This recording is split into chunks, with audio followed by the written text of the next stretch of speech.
আল্লাহ হেফাজত করুক, বলেন আমিন। আদম আলাইহিস সালাতু ওয়াস সালামের চাইতে হাজার হাজার গুণ বেশি জাননেওয়ালা আমার নবী। সেই আদম আলাইহিস সালামকে বানাইয়া আল্লাহ তাআলা সমস্ত ফেরেশতাদেরকে তার কাছে হার মানায় দিয়েছে, জানা আছে না? সব ফেরেশতাদেরকে উপস্থিত করিয়া দুনিয়ায় আদম থেকে নিয়ে বরঞ্চ দুনিয়ার শুরু থেকে নিয়ে আদম পর্যন্ত এবং কিয়ামত পর্যন্ত যত যা কিছু সৃষ্টি হয়েছে, যত আবিষ্কার হবে, এই মোবাইল ক্যামেরা ট্যামেরা যা, এই সব কিছু আল্লাহ তাআলা আদম আলাইহিস সালামের সামনে প্লেস করছে। এবার আল্লাহ পাক বলেন আম্বিনি বিআসমাই হাউলা। আদম একটা একটা করে নাম বলো তো। শুরু করছে আদম আলাইহিস সালাতু ওয়াস সালাম, বড় থেকে বড়, ধীরে ধীরে নিচের দিকে আস্তে আস্তে আস্তে আস্তে যত সৃষ্টি আল্লাহ পাক করেছেন, যতগুলো সামনে ছিল একে একে সবগুলোর নাম বলে দিয়েছে। হাত্তাল কুসওয়াতে ওয়াল কুসিয়া ওয়াল ফুসওয়াতে ওয়াল ফুসিয়া, ছোট ছোট চামচ, চা চামচ, লবণ খাওয়া চামচ, এই ছোট চামচ বড় চামচ, ছোট পেয়ালা বড় পেয়ালা, হাত্তাল ফুসওয়াতে ওয়াল ফুসিয়া, মানুষের শরীরের পেটের ভিতরের থেকে বাই বের হয়, এই বাইরেও দুইটা শব্দ, একটা হলো জোরে ঠাস করে শব্দ এরে কয় ফুসওয়া, আর একটা হলো আওয়াজ ছাড়া বের হয় তারে কয় ফুসিয়া। আদম আলাইহিস সালাম দুই প্রকারের বাইরেও নাম কয়ে দিয়েছে।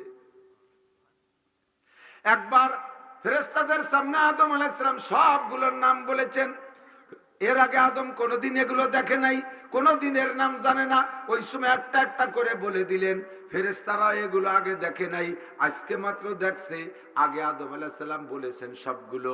এবার আদমের কাছ থেকে শোনার পরে ফেরেশতাদের তো মুখস্থ হয়ে গেছে, এবার তো তাদের বলা সহজ হয়েছে। এবার আল্লাহ ফেরেশতাদেরকে বলে আম্বিউনি বিআসমাই হাউলা, তোমরা সবাই মিলে এইগুলোর নাম কও। এবার আমার আদম তো একবার বলছে, তোমরা রিপ্লাই করো। আদম আলাইহিস সালামের কাছ থেকে শোনার পরও ফেরেশতারা হার মেনে গেছে, কয় সুবহানাকা লা ইলমা লানা ইল্লা মা আল্লামতানা ইন্নাকা আনতাল আলিমুল হাকীম। রব্বুল আলামিন, আমাদেরকে এগুলো তো শিখাও নাই, তা বলবো কি করে? আমরা অতটুক পারি যতটুক তুমি শিক্ষা দিয়েছো, এর বেশি পারবো না। এতগুলোর নাম আমরা কোনোদিন পড়ি নেই, মুখস্থ করে নিয়ে আজকে করতে পারবো না। সে জায়গা ফেরেশতারা হার মেনে গেছে আদম আলাইহিস সালামের কাছে। আদম আলাইহিস সালাতু ওয়াস সালাম ফেরেশতা, সব ফেরেশতার চাইতে বড় আলেম। তারপরে আবার আস্তে আস্তে সমস্ত 2.5-3 লক্ষ নবীর ভিতরে যে এলেম, তার চাইতেও বেশি এলেম আল্লাহ পাক এক আমার আপনার নবীকে দান করেছিলেন। আল্লাহ পাক রব্বুল আলামিন বলেন ইয়ারফাইল্লাহুল্লাযীনা আমানু মিনকুম ওয়াল্লাযীনা উতুল ইলমা দারাজাত। হে দুনিয়ার মানুষ, জেনে নাও আমার কাছে সম্মানের দিক দিয়ে সবচাইতে বেশি কে? সবচাইতে বেশি সম্মানী ওই ব্যক্তি যেই ব্যক্তির মধ্যে ঈমান আছে। ধরে বলেন কি আছে?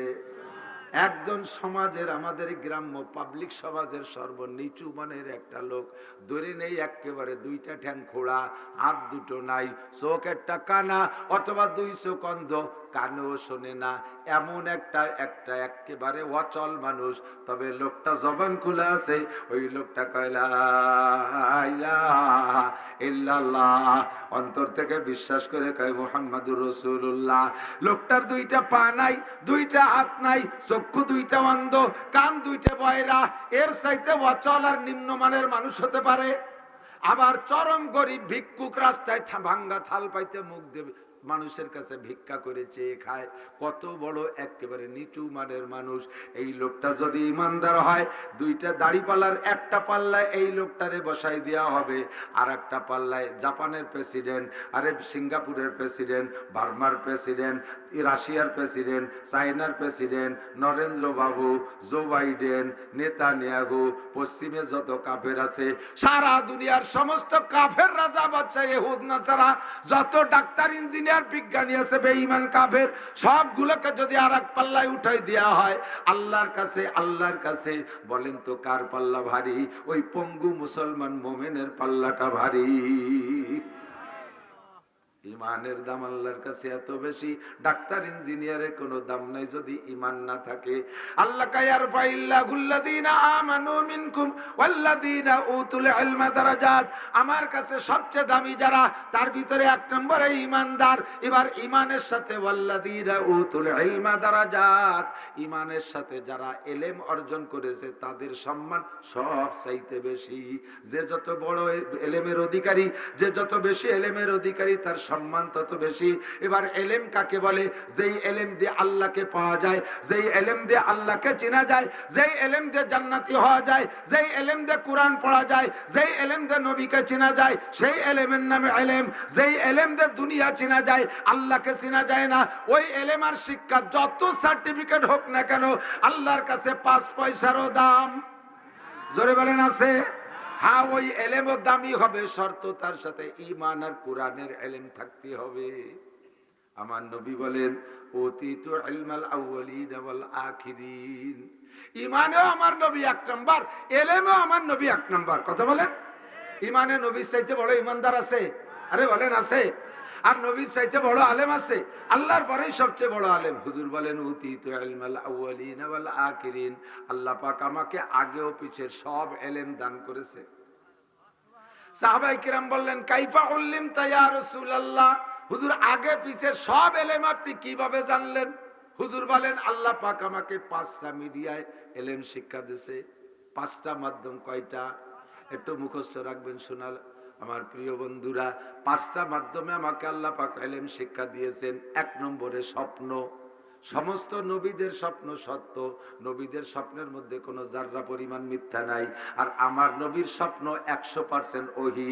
নবীদের স্বপ্ন ওহী, তার ভিতরে আমার নবীর স্বপ্ন 100 ওহী।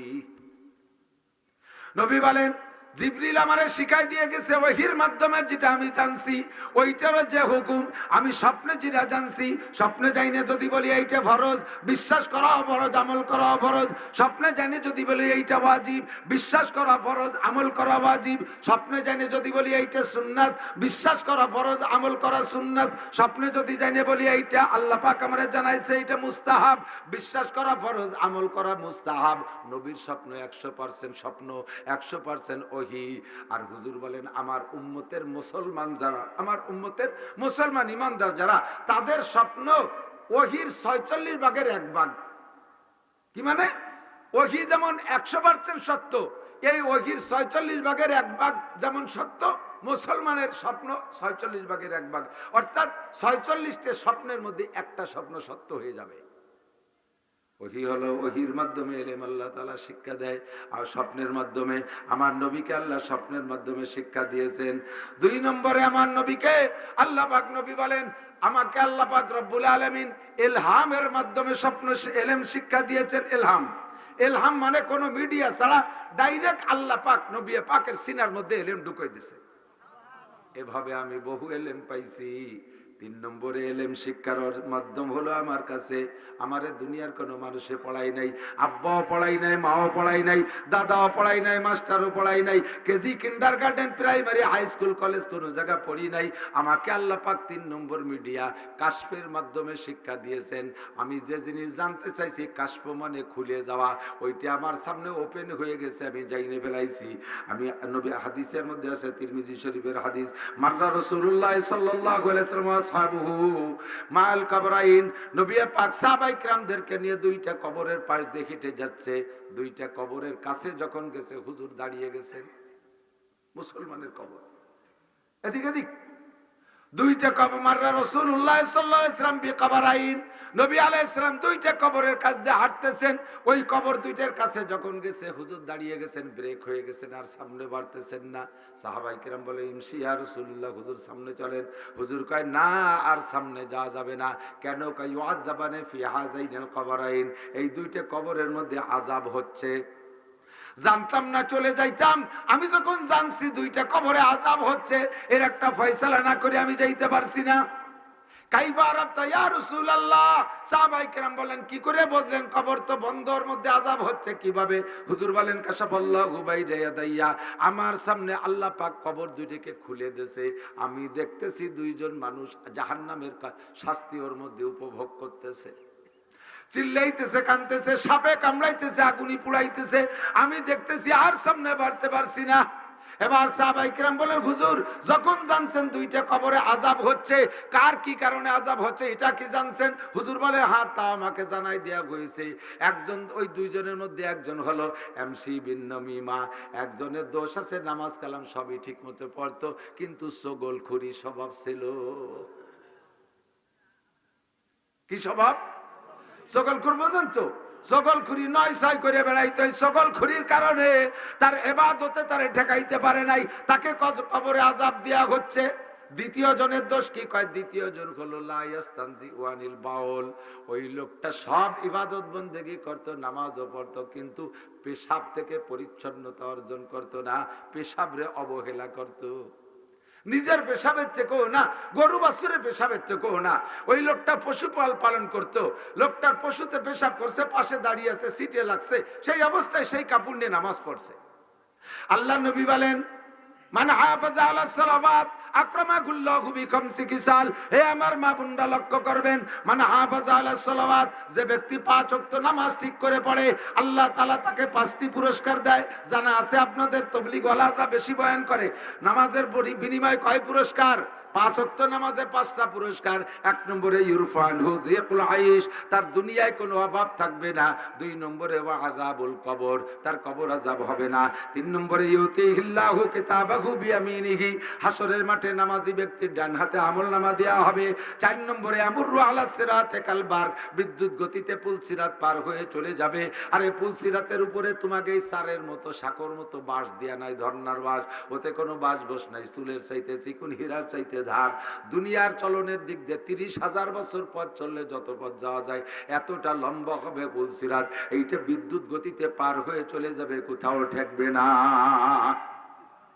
5 নম্বর, ওয়ায়াদখুলুল জান্নাতা বিগাইরি হিসাব, বিনা হিসাবে জান্নাতি নামাজি কন্যা সুবহানাল্লাহ। এ ভাই, কিয়ামতের ময়দানে মান হুসিবা নুকিসা, হিসাবের কাঠগড়ায় যেই দাঁড়াবে সেই বিপদে পড়ে যাবে। ও জায়গা বিনা হিসাবে পার হইতে পারলেই লাভ।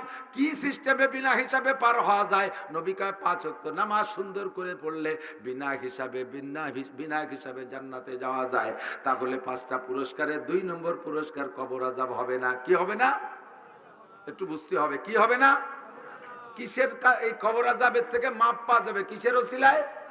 একটু কান, কিসের ওসিলায়? নামাজের ওসিলায়। এই নামাজে আপনাকে কবর আযাব থেকে মাফ করবে। কিন্তু ওই লোকটা নামাজি মানুষ, তারপরও তার কবর আযাব হয়। কারণ কি?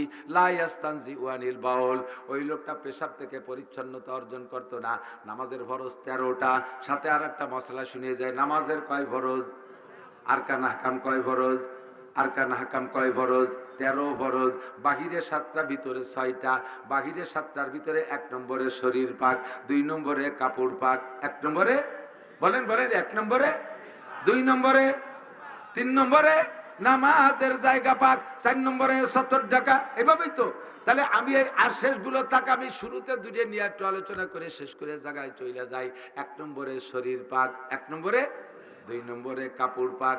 যারা পেশাব থেকে পরিচ্ছন্নতা অর্জন না করে, তাদের 1 নম্বরে কাপড় নাপাক, 2 নম্বরে শরীর নাপাক। আর 13 ফরজের যে কোনো একটা ফরজ যদি মিস হইয়া যায়, তাহলে তার নামাজ বাতিল, নামাজ হবে না। সজিদায় 1000 বার দিলেও কাম হবে না। ওই লোকটা পেশাব থেকে পরিচ্ছন্নতা অর্জন না করার কারণে তার কাপড় নাপাক, আর কাপড় নাপাক তো নামাজ হয় নাই, আর নামাজ না হওয়ার কারণে এই কবর আযাব। বুঝেন নাই? কবর আযাব ঠেকাবে তো নামাজে, তার নামাজই হয় নাই। বহুত 90% পাবলিক, 90% পাবলিক নামাজি পাবলিক যারা পেশাব করতে যায়, জাগাইতে পেশাব করে একটু নাড়াচাড়া দিয়ে পানি দিয়ে 2 আইটি চলে আসে। আছে না নাই? আটা দেওয়ার পরে যে 3 ফুট পড়ছে, তা গেছে কোন জায়গা? এ ভর্তি পারে কি পারে না? এই বোতলে যে পানি আছে, উবুর করে ফেলাই দেওয়ার পরে কিছুক্ষণ পর উবুর করে রাখবেন, যে তারপরে 2-3 ফুট পড়ে কিনা? পড়ে না? এত বড় মুখওয়ালা বোতল দিয়ে যদি পরে 2-3 ফুট পড়তে পারে, তাহলে সে বোতল তো অত বড় মুখ না। তাহলে সে জায়গায় যে পরে আর 2-3 ফুট আসতে পারে কি পারে না? তো সে জায়গা ঢিলা ধরবে না। আমার এক শ্রেণী ভাই আইছে, উনরা আহলে হাদিস দাবি করে, কয় যে হাদিসে বুখারী চলবি কোনো জায়গা কুলুক ব্যবহার করার কথা পেশাবে আসে নাই। এমন ভাবে চাইছিয়ে চুলিয়ে সাফ করিয়ে কয়, তাতে মনে হয় যেন কুলুক ব্যবহার করলে গুনাই হবে। আরে কুলুকির কথা আসে নাই, কিন্তু পবিত্র অবস্থায় নামাজ পড়তে হবে, এটা আসছে কিনা? অপবিত্র অবস্থায় নামাজ পড়া যাবে, কাপড় পাক লাগবে, শরীর পাক লাগবে। সকলের শরীর একরকম না, কথা বলেন। ছোটবেলায় যখন শরীর স্বাস্থ্য ভালো থাকে, পেশাব করলে কলকল করে পেশাব করে মুহূর্তের মধ্যে সাফ হয়ে যায়, ওকে আটা দিলে একটুও পড়ে না। মানুষ যখন যত বড় হয় তখন তার ভিতরে কলকাবজা এলোমেলো হতে থাকে, তখন তার পেশাবের সমস্যা, ডায়াবেটিস হয়, ঘন পেশাব হয়, পেশাব করে উঠার সাথে সাথে আবার তলপেটে কামড় দেয়, দেয় কি দেয় না বুড়োরা তখন না, ঠিক না? বাঙালিকে শরীর আর সৌদি আরবে লাগে শরীর,